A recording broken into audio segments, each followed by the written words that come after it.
இந்த படத்துல ஒரே நாள்ல மொத்த பேர் அக்கவுண்ட்டுமே 0 பேலன்ஸ் ஆனா எப்படி இருக்கும்? அதுதாங்க கான்செப்ட்டே இந்த படத்துல. ஒரு மாரி சூப்பராவே எக்ஸிக்யூட் பண்ணியிருப்பாங்க. நான் ரொம்ப ஆஹா, ஓஹோன்னுலாம் சொல்ல மாட்டேன். பட் தாராளமா ஒன் டைம் பார்க்கலாம். யாராவது பார்க்காம இருந்தீங்கன்னா, கண்டிப்பா பாருங்க. இது 2025ல வந்த படம். பட நேம் வந்து கயலன். ஸோ கயலன் மீன்ஸ் ஒரு மாரி ஜீனியஸ்.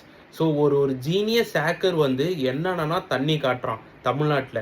அதுதாங்க கதை. பட் இதுல என்ன ஒரு ட்விஸ்ட்னா, நார்மலா ஹேக்கர்ஸ்னா என்னன்னா யூஎஸ்ல படிச்சிருப்பான், அதுல படிச்சிருப்பான் அப்படின்னு சொல்லுவாங்க. பட் இந்த ஹேக்கர்ஸ் வந்து ஒரு மாதிரி தமிழ் மூலியமா அவன் எப்படிலாம் ஆக்ட் பண்றான், அதுதாங்க கான்செப்டே. ஒரு மாதிரி தமிழை சூப்பராகவே எக்ஸ்ப்ளோர் பண்ணியிருப்பாங்க. இது எப்படி நான் மிஸ் பண்ணனே தெரில. என்ன மாதிரி யாராவது மிஸ் பண்ணியிருந்தீங்கன்னா கண்டிப்பா இதை டவுன்லோட் பண்ணி பாருங்க. இது பிரிமில் அவைலபிளா இருக்கு. பட் ஆனால் ரெண்டட்ல தான் இருக்கு. பட் எப்படியாவது அதர் பிளாட்ஃபார்ம்ஸ்ல டவுன்லோட் பண்ணி பார்த்துருங்க. ஒரு டீசெண்டான மூவின்னே நான் சொல்லுவேன். இந்த மாதிரி மூவிஸ் அண்ட் சீரீஸை சஜஷன்ல தெரிஞ்சு